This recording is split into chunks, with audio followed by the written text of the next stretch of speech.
el Estado Nacional.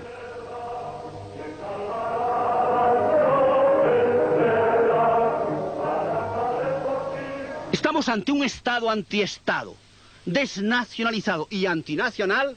Se nos propone, primero, restaurar la nación para que ésta, llena de vitalidad, rejuvenecida, con conciencia de sí misma, no alienada ni dislocada de su historia, conquiste un Estado y lo ponga a su servicio.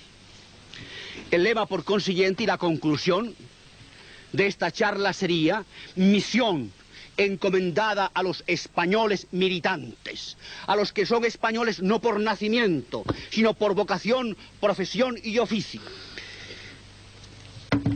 La prueba de que estamos ante un Estado antinacional no radica solo en esos signos de alarma, en esas advertencias de Onésimo Redondo. Hay una señal evidente. El propósito de destruir a España no supone solo, como hemos dicho antes, crisis del Estado, dolencia de la nación. Supone un ataque a nuestra infraestructura, a esos elementos ónticos, básicos, indispensables, conditio sine qua non de la nación, el suelo y la gente. ¿Por qué creéis que se incendian nuestros bosques y nuestras cosechas? Para dejarnos sin suelo. ¿Por qué creéis que al menos simbólicamente se matan a los españoles de cualquier clase y condición, profesión y oficio? Para dejarnos sin gente. Es un ataque directo. Crisis del Estado, enfermedad de la nación y destrucción de los elementos ónticos, básicos, indispensables, de la infraestructura, sin la cual no es posible ni la nación ni el Estado.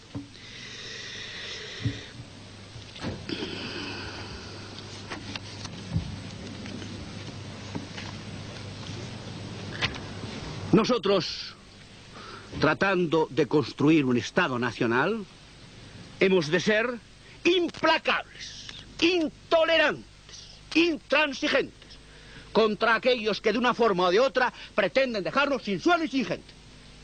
Un Estado nacional tiene que perseguir, constituirse en centinela, en vigilia permanente, en beligerante contra aquellos que tratan de destruir esos presupuestos ónticos de la nación. Por consiguiente, la persecución de la delincuencia y del terrorismo, la persecución de los incendiarios, la persecución de aquellos que con la droga tratan de dejarnos sin gente, dejando solamente la envoltura corporal y dejando sin alma, dejando enloquecida nuestra juventud. El Estado Nacional tiene que proponerse de forma implacable, para ser fiel a su esencia y a su cometido histórico, de velar por el suelo y por las gentes de España. Esto con respecto a la infraestructura, con respecto a la estructura, con respecto a la nación, a esos elementos ónticos vivificados por la encarnación de un elemento espiritual que la personifican y le dan un yo responsable para hacer historia. ¿Cómo conocer la nación? La nación no solamente se la conoce contemplando esos elementos ónticos. La patria no es solamente la física, la geografía, la gaita, la lira, el apego al terruño que decía José Antonio. Es sorprender el alma de España, el espíritu de España, la conciencia de España, la metafísica de la nación española. Y para entender la metafísica de España, para conocer a España y conociéndola, amándola, hay que meditar sobre España. Hay que caminar hacia el Tabor. Es preciso que España, detrás de su realidad física, que puede no gustarnos y que de hecho hoy no nos gusta, nos muestre su metafísica, la enorme belleza interior de España, el alma de España. Y de esta contemplación metafísica de España, de este sorprender el alma española, de este contemplar transfigurados en la nube el alma y el ser de España, se deducirá la pasión interior, el corazón enardecido, la palabra dócil, el ademán gallardo, para luchar en el valle de cada día, en las jornadas difíciles de todos los años, por esa España que no nos gusta, pero que nos gusta porque es metafísicamente España. En esa contemplación mística vamos a averiguar no ya la infraestructura, que es fácil relativamente de conocer, sino la metafísica de España, la nación española, el alma que hace posible que esos elementos ónticos se espiritualicen y dinamicen para hacer historia.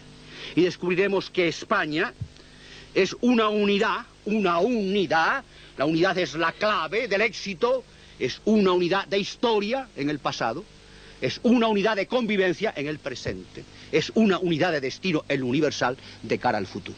Descubriremos que España, como definió magníficamente José Antonio, es una fundación en la que nos integramos. No es un contrato social, no es una sociedad contingente, actual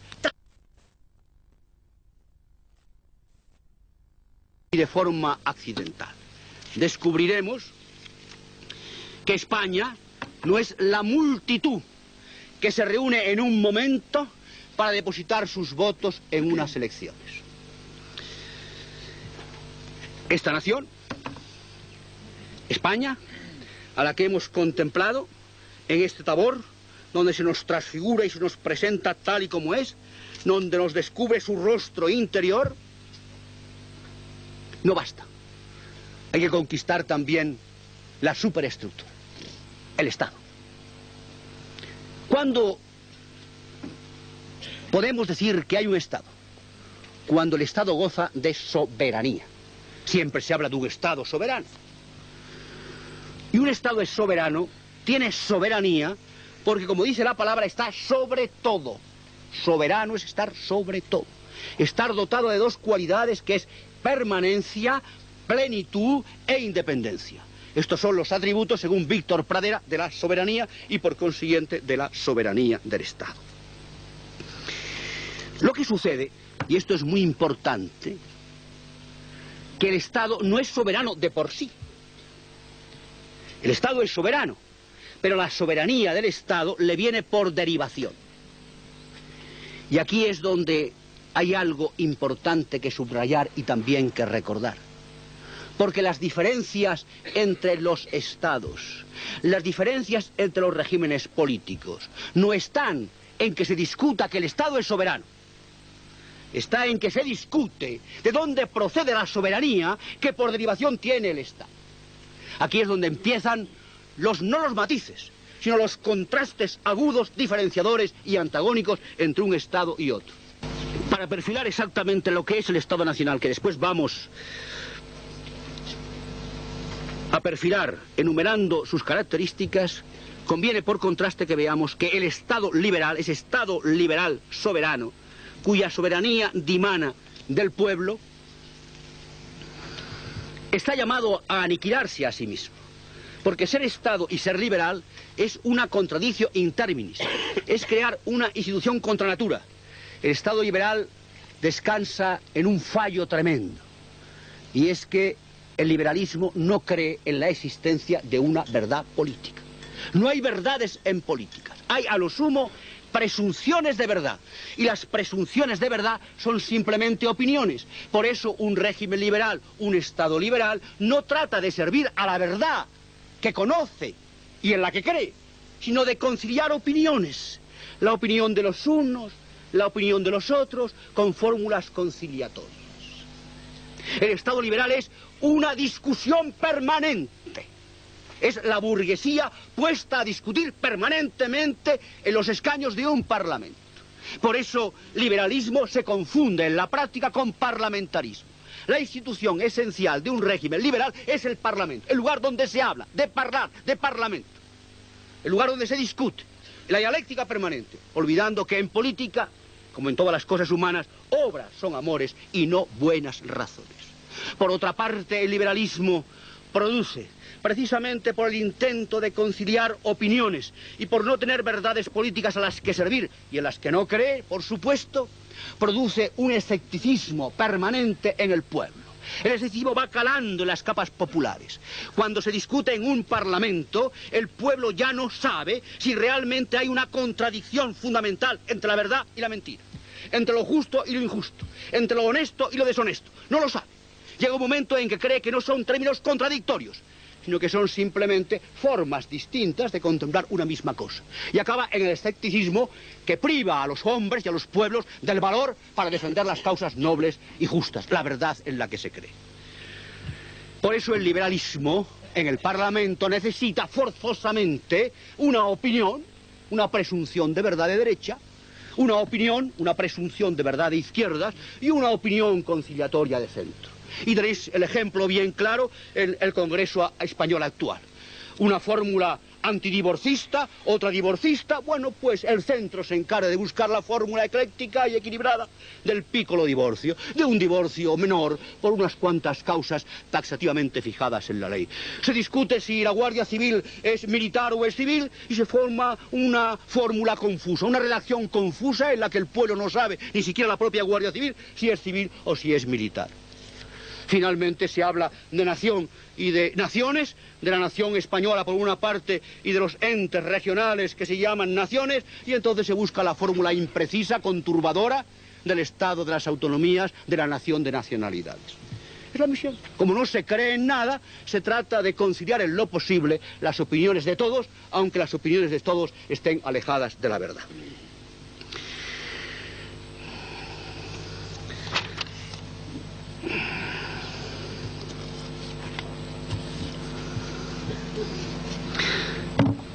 Hemos definido, por consiguiente, en las líneas fundamentales y básicas el Estado liberal.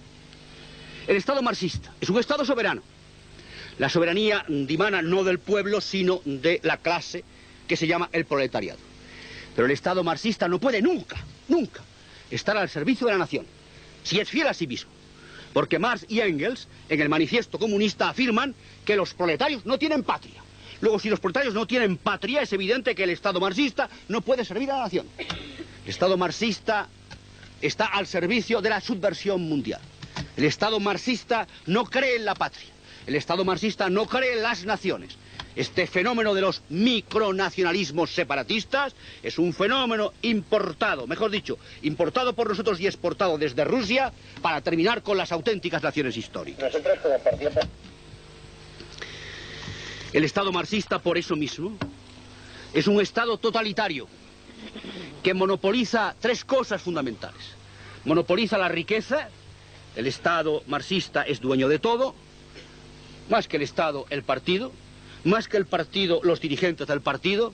Más que los dirigentes del partido, la clase nueva, que apareció claramente definida en un libro famoso publicado por uno de los colaboradores de Tito en Yugoslavia. Ellos tienen el monopolio de la riqueza, tienen el monopolio de la cultura y tienen el monopolio de la fe religiosa. Porque aun cuando parezca una contradicción, el Estado marxista es un Estado religioso por ser precisamente antiteo y antirreligioso. El Estado marxista tiene su liturgia, tiene sus dogmas, tiene su mística, y Nicolás Verdiez ha dicho, y bien conoce el comunismo ruso, y tiene hasta su gracia, en el sentido espiritual del vocablo, aun cuando sea una gracia negativa, que es la gracia de Satanás. El Estado marxista, precisamente porque es un Estado religioso, porque tiene la fe, la liturgia, los dogmas y la mística, es un Estado tremendamente fanático, tremendamente sectario.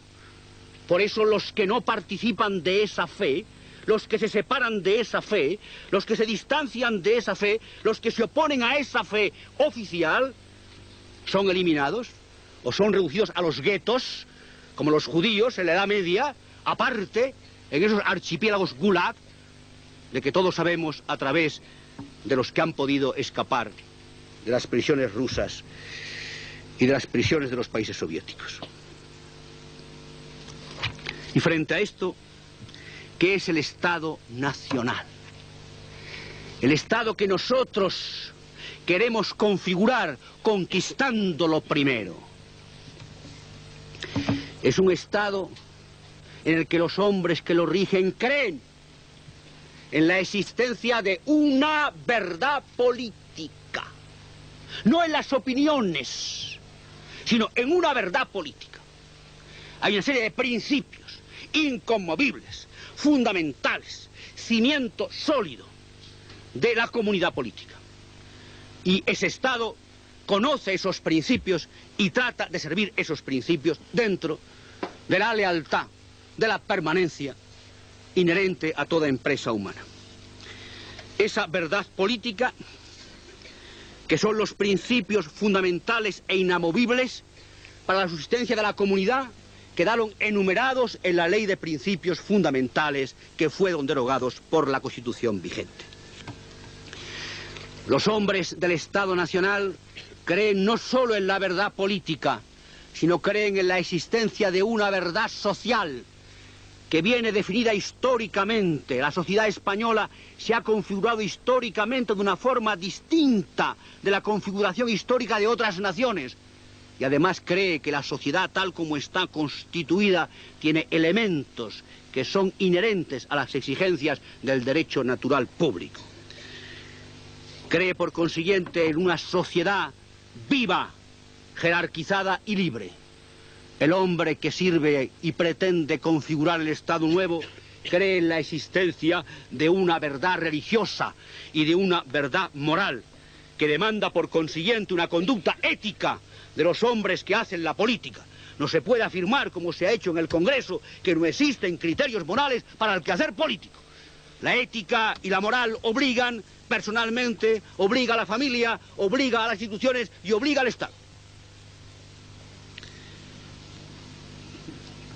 Por consiguiente, porque sabe que existe esa verdad religiosa, tiene un concepto de la jerarquía de valores y subordina el hombre que sirve al Estado nuevo los valores temporales a los valores permanentes, espirituales y eternos. El Estado nacional, por consiguiente, reconoce la existencia anterior a él y superior a él de un derecho natural, de un derecho divino revelado.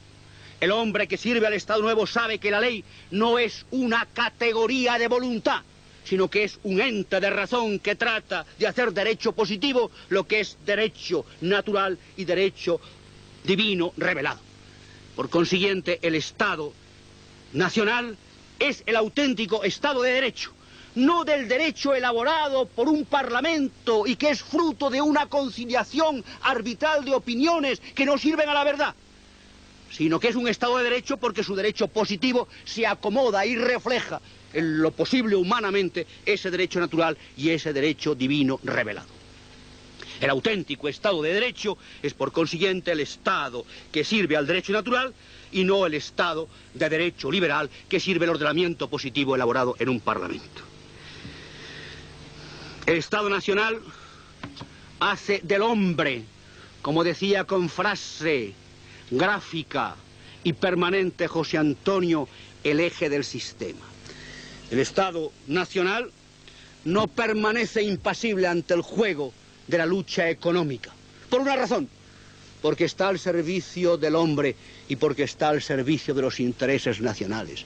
El Estado nacional no se inhibe ante el juego económico porque sabe que la economía, si es economía política. Y por consiguiente está al servicio de la política con mayúscula. Porque la política es para los hombres y la economía es para la política y por consiguiente para los hombres. Un Estado nacional no puede inhibirse de la lucha económica y tiene que estar presente en ellas para que no se deshaga la economía, porque si se destruye la economía, se destruye al hombre y se destruye por consiguiente la riqueza de la nación. Un Estado nacional tiene que estar presente para evitar tiros y la experiencia próxima de España nos lo dice, es que enfrenta a los españoles entre sí.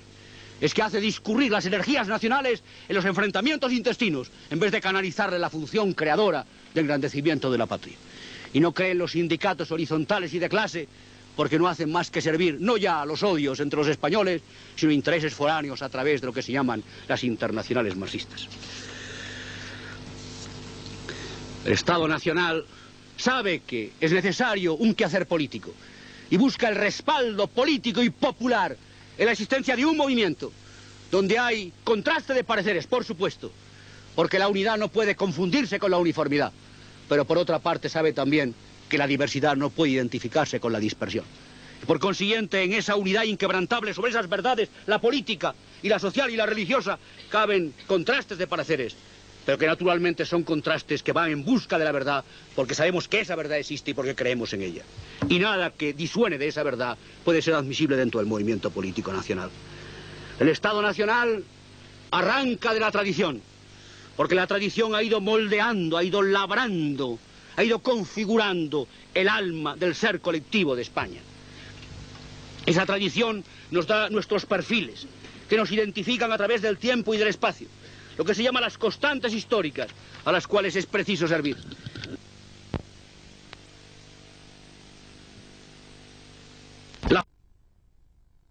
La tradición y está constituida por el nacionalsindicalismo. Y cuando habla de crear un frente nacional, dice esa fuerza nueva, en España está representada por el tradicionalismo y por la falange. Pero Onésimo Redondo llega más. Onésimo Redondo, que ha analizado y profundizado en el pensamiento de Menéndez Pelayo, autor doctrinalmente tradicionalista, no dinástico, tradicionalista, el hombre que ha buceado en nuestra historia literaria, el hombre que ha defendido más apasionadamente, no solamente con la palabra, sino con el argumento y con la investigación histórica, la cultura española. Onésimo Redondo dice, Menéndez Pelayo, ese tradicionalista, es el padre del nacionalismo revolucionario español. Importante. Porque los que aman al pueblo, decía San Pío X, no son los revolucionarios marxistas, sino son los que aman la tradición de sus patrias.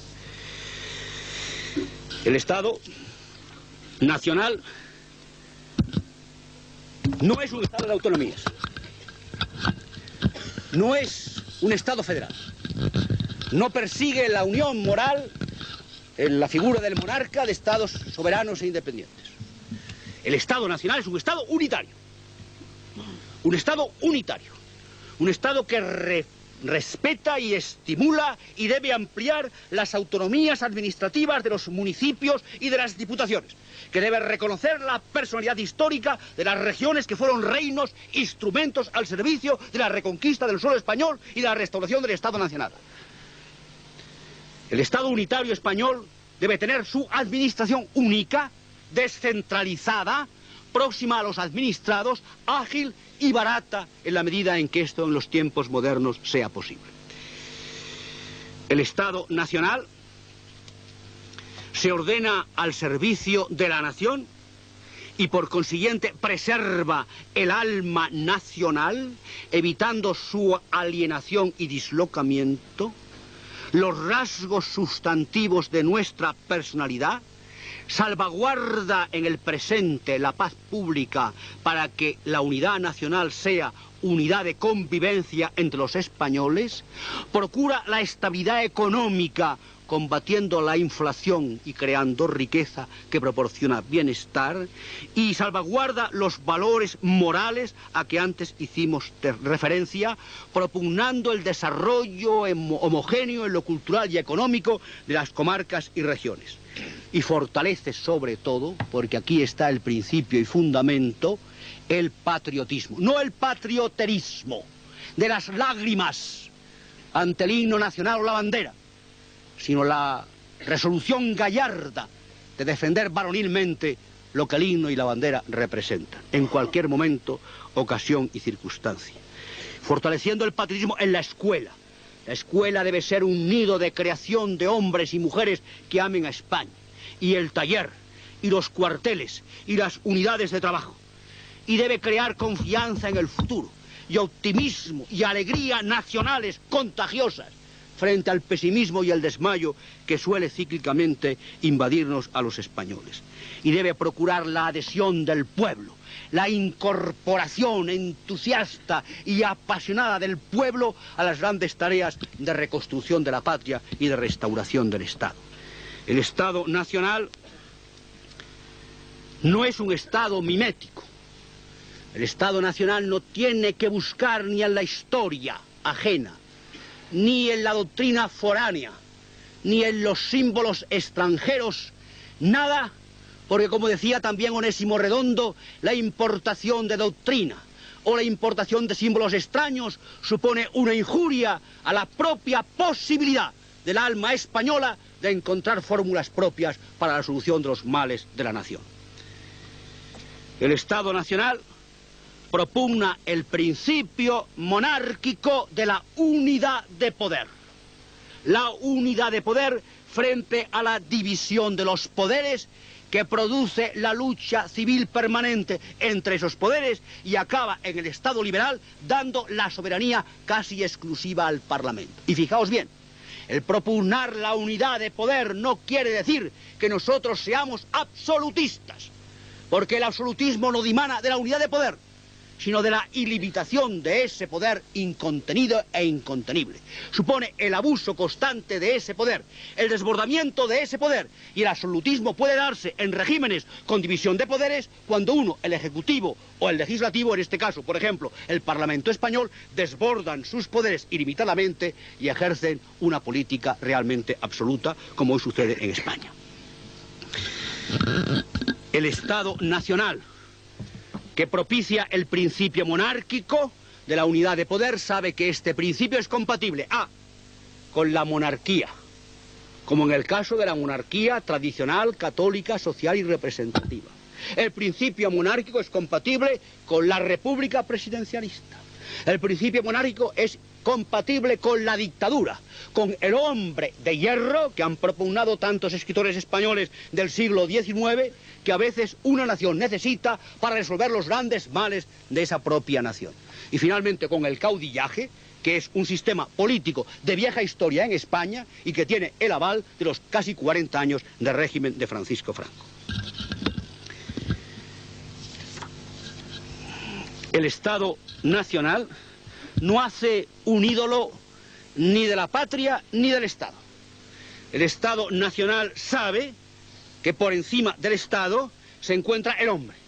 El hombre es más importante que el Estado por razón de su destino eterno. Sin embargo, sabe el Estado nacional que por su actividad el hombre debe encontrarse al servicio de la nación. Y tiene que sacrificarse por ella, y trabajar por ella y para ella, e incluso, si es necesario, entregar su vida por ella y para ella, e inmolar su vida y su libertad al servicio de la patria cuando la patria se encuentre interior o exteriormente en peligro. El Estado nacional sabe que hay otras naciones que tienen también su alma personificante, y como quiere el hombre del Estado nacional que España sea respetada y sea amada, empieza por dar ejemplo respetando y amando a las otras naciones. El Estado nacional trata también de reconstruir la Europa cristiana, la Europa auténtica, en la que hay también unos elementos ónticos que yo no voy aquí ahora a analizar, pero el alma de esa Europa fue el Evangelio y fue el cristianismo. Y nosotros somos un país geográficamente y espiritualmente europeos porque nosotros, los españoles, contribuimos a hacer esa Europa auténtica. La hicimos con el Camino de Santiago, donde los hombres de Europa se abrazaron y se conocieron en torno al sepulcro del apóstol. Nosotros hicimos Europa defendiéndola con la reconquista, conteniendo a los invasores musulmanes, conteniendo al turco y venciéndolo en Lepanto, y defendimos a esa Europa con las armas en Flandes y con el dogma en el Concilio de Trento. El Estado nacional sabe que España forma parte de una nación más grande que la que está enmarcada en nuestros límites geográficos peninsulares, insulares y africanos. Osvaldo Lira, un escritor chileno, ha dicho que todos los pueblos hispánicos constituimos en el fondo y de alguna manera una sola nación. Todos los que piensan, todos los que hablan, todos los que rezan en castellano, todos los que pertenecen a estos estados actuales que fueron alumbrados políticamente e históricamente por España, dice Osvaldo Lira, el chileno, constituimos una sola nación. Por consiguiente, el Estado nacional, consciente de que somos parte, de algún modo, de esa gran nación, de esa gran España, debemos hacer lo posible desde el Estado nacional porque esa hispanidad, comunidad hispánica de naciones, tenga alguna conformación política visible, tangible y palpable.